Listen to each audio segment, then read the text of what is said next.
வணக்கம். இது தமிழும் சீதாவும். இன்றைக்கி நம்ம பார்க்க போகிற டாபிக் எச்சம் தான். அதாவது கவர்மெண்ட் எக்ஸாமுக்கு நிறைய இது இல்லாமல் கொஷினே வராது. ஸோ அப்போ நம்ம இதை தெரிஞ்சுக்கிறதுக்கு சின்ன டிப்ஸ் தான்.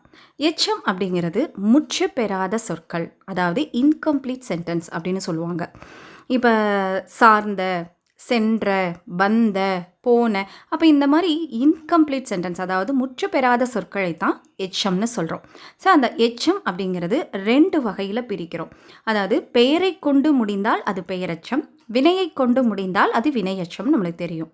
ஸோ இந்த பெயரை கொண்டு முடிவது அப்படின்னு சொல்லி பார்க்கும் பொழுது, அதாவது பாருங்கள், படித்த மாணவன். மாணவன் அப்படிங்கிறப்ப நம்மளுக்கு என்னது, இது பெயர் தான், சரிங்களா? அந்த பெயருங்கிறப்ப இந்த படித்த அப்படிங்கிற சொற்கள் பாருங்கள், பெயரை கொண்டு முடியும். அதாவது எப்படின்னா, இந்த படித்த அப்படிங்கிறப்ப இன்கம்ப்ளீட் சென்டென்ஸ், என்ன படித்த அப்படிங்கிறப்ப அது ஒரு முற்று பெறாமல் இருக்குது. அதுக்கப்புறம் பின்னாடி பார்த்தீங்க அப்படின்னா இந்த படித்த மாணவன், அப்போ இது என்னது, பெயர். அப்போ இன்கம்ப்ளீட் சென்டென்ஸ், அதாவது முற்று பெறாத சொற்களும் ப்ளஸ் அதோடு சேர்த்து மாணவன் அப்படிங்கிற பெயரும் முடிந்ததால் இது பெயரச்சம்.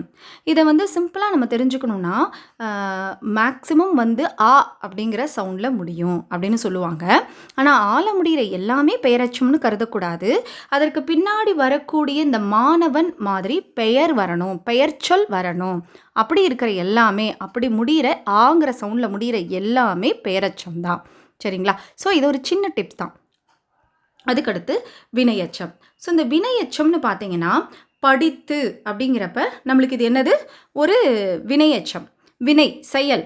அப்போ இந்த வினை முற்றானது, வினை செயலான், வினையாது எதை கொண்டு முடியுது, முடித்தான் அப்படிங்கிற ஒரு வினை சொல்லை கொண்டு முடியுது, சரிங்களா? அப்போ இந்த வினைங்கிறது இந்த வினை சொல்லை கொண்டு முடியுது. இந்த வினை எப்படி இருக்குது, படித்து, இன்கம்ப்ளீட்டாக இருக்குது, அதாவது முற்று பெறாமல் இருக்குது படித்து அப்படிங்கிறப்ப. இது எப்படி இருக்கும், இதுக்கு ஒரு சின்ன டிப்ஸ் என்னன்னா, உகரம் சவுண்ட்லையும் இகரம் சவுண்ட்லையும், இகரத்துக்கு ஒரு எக்ஸாம்பிளில் நோக்கி அப்படிங்கிறப்ப இ அப்படிங்கிற சவுண்டில் முடியுதா? அப்போ இந்த படித்து, நோக்கி அப்படிங்கிற, அதாவது என்ன சவுண்டில், உகரம் இகரம், இந்த சவுண்டில் முடிஞ்சது அப்படின்னா இதை வினையச்சம் அப்படின்னு சொல்லுவாங்க, சரிங்களா? கண்டிப்பாக இதுக்கு பின்னாடி வர இந்த முடித்தான் அப்படிங்கிற, கண்டிப்பாக நம்ம பார்க்கணும். முடித்தான்கிறது வினைச்சொல்லா அப்படிங்கிறத பார்த்துட்டு அது வினைச்சொல் அல்லது பெயர் சொல் அப்படிங்கிறத முடிவு பண்ணணும், சரிங்களா? இதுதான் அந்த பெயரச்சத்திற்கும் வினையச்சத்திற்கும் உள்ள ஒரு டிஃப்ரென்ஸு.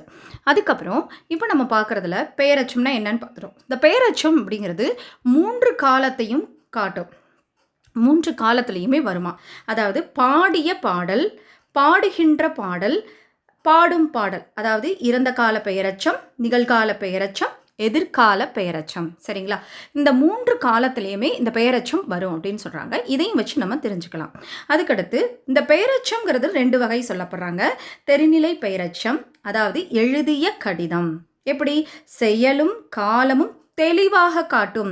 செயல் காலம், எழுதிய கடிதம் எழுதியாச்சு, சரிங்களா? அப்போ அந்த எழுதுதல் அப்படிங்கிறது நம்மளுக்கு அந்த செயல்லையும் காலமும் எழுதி முடிச்சாச்சு. ஸோ இந்த எழுதிய கடிதங்கிறப்ப காலத்தையும் காட்டுது, அது என்ன செயல்னு காட்டுதா, இந்த காட்டுறது இதைத்தான் என்னன்னு சொல்கிறாங்கன்னா வெளிப்படையாக. இதை தெரிநிலை அப்படின்னாலே வெளிப்படையாக தெரிதல், சரிங்களா? இதை தெரிநிலை பெயரச்சம். எக்ஸாம்பிள் எழுதிய கடிதம். அதே மாதிரி பார்த்தீங்கன்னா குறிப்பு பெயரச்சம், சிறிய கடிதம். இந்த சிறிய கடிதம் அப்படிங்கிறப்ப காலத்தையும் காட்டாது, பண்பினை மட்டும் குறிப்பதாக காட்டும். ஸோ இந்த காலத்தை காட்டாது. சிறிய அப்படிங்கிறப்ப பார்த்தீங்கன்னா சின்னது அப்படிங்கிறப்ப அதோட பண்பை காட்டுது இல்லையா, கடிதம். அப்போ நம்மளுக்கு எழுதி முடிச்சாச்சு, கடிதம் எழுதி. சின்ன கடிதம்ங்கிறப்ப அதோடைய பண்பை மட்டும் குறிப்பாக காட்டுவது குறிப்பு பெயரச்சம். ஸோ தெரிநிலை என்பது வெளிப்படையாக காட்டுவது, குறிப்பு என்பது மறைத்து அதன் பண்பை மட்டும் காட்டுவது. ஸோ பெயரச்சம், தெரிநிலை பெயரச்சம், குறிப்பு பெயரச்சம் என 2 வகைப்படும். நன்றி.